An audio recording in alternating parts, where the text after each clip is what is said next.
उद्योगमंत्री उदय सामंत यांच्या उपस्थितीत विविध समाजाच्या समाजभवनासाठी लागणारा भूखंड ताबा हस्तांतरण कार्यक्रम संपन्न। आज भूखंड ताबा हस्तांतरण कार्यक्रम उद्योगमंत्री तथा मराठी भाषा मंत्री उदय सामंत यांच्या उपस्थितीत पार पडला। संत शिरोमणी नामदेव शिंपी समाज मंडळ, नाभिक समाज, हितवर्धक मंडळ, पांचाळ सुतार समाज मंडळ, श्रीकृष्ण राधा मंदिर वैश्य संस्था, क्षत्रिय मराठा मंडळ अशा विविध समाजासाठी समाजभवन उभारले जाणार आहे। यासाठी लागणाऱ्या भूखंडाचा ताबा हस्तांतरण कार्यक्रम आज रत्नागिरी इथं पार पडला। या कार्यक्रमाप्रसंगी उद्योगमंत्री उदय सामंत म्हणाले, मी दिलेला शब्द आज पूर्ण होत आहे, याचा मनस्वी आनंद होत आहे। आम्ही सर्व समाजाला सोबत घेऊन काम करतो। 2013ला सुरू केलेला हा प्रयत्न 2025ला संपला। या 12 वर्षात अनेक राजकीय स्थित्यंतरे झाली। मुख्यमंत्र्यांनी उद्योगमंत्री म्हणून ताकद दिली। या कार्यक्रमाप्रसंगी उद्योग विभागाचे कर्मचारी आणि विविध समाजातील मंडळाचे पदाधिकारी, नागरिक मोठ्या संख्येने उपस्थित होते।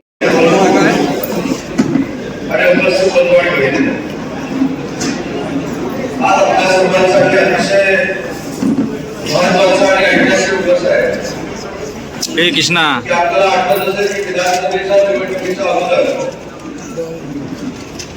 माझ्यापर्यंत पोहोचलेल्या सामाजिक क्षेत्रामध्ये समाजाचं काम करणारा सगळ्यांना काय रे, मी ज्या विभागाचा मंत्री आहे त्या विभागावर कदाचित अनेक लोकांना असं वाटलं असेल की विधानसभेमध्ये पुन्हा एकदा उदय सामंतला निवडून यायचं आहे म्हणून हे फक्त आश्वासन दिलेलं आहे।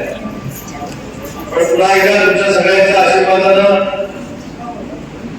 पाचसा उद्योग विभाग माझ्याकडे आला आणि आज मी दिलेला शब्द पूर्ण होतो याचा मनस्वी आनंद मला येत नाही। 3 गुंठे जागा भेटली म्हणजे समाजाची सगळी त्यांच्या समोर असलेली अडचण संपली असं होणार नाही। परंतु राज्यकर्ते म्हणून काम करत असताना आम्ही सगळ्या समाजाला बरोबर घेऊन काम करतो। हे राज्यामध्ये जर कुठं बघायचं असेल तर प्रत्येकाला रत्नागिरीमध्ये जावं लागेल, एवढ्या ताकदीचा असा हा कायदा आणि सगळ्या समाजाने मनाचं मोठेपण दाखवलं आणि सगळ्यांनी एकत्र त्या जागा घेण्याचा निर्णय घेतला। कदाचित आपल्याला माहिती असेल की या जागेची किंमत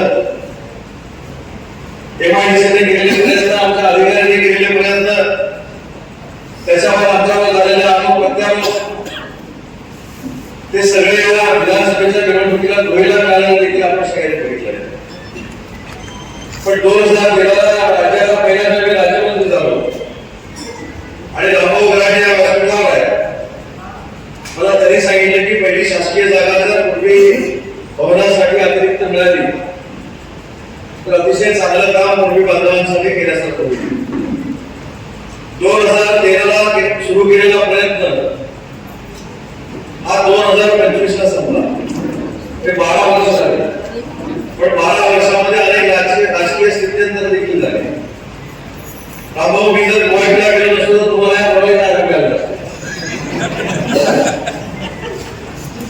आता फक्त जागा तर दुसऱ्या इथे जागा बघत आपण बसलो असतो।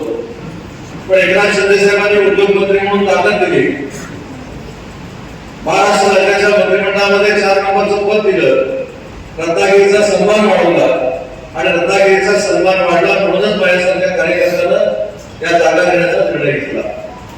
आता हा पॅटर्न प्रत्येक जिल्ह्यामध्ये महाराष्ट्रामध्ये राबवायचा का असा प्रत्येक पालकमंत्री विचार करतो। आज मला हे देखील माहिती आहे की अनेक अजून समाजाला जागा द्यायच्या आहेत, पण शेवटी मला देखील मर्यादा आहे।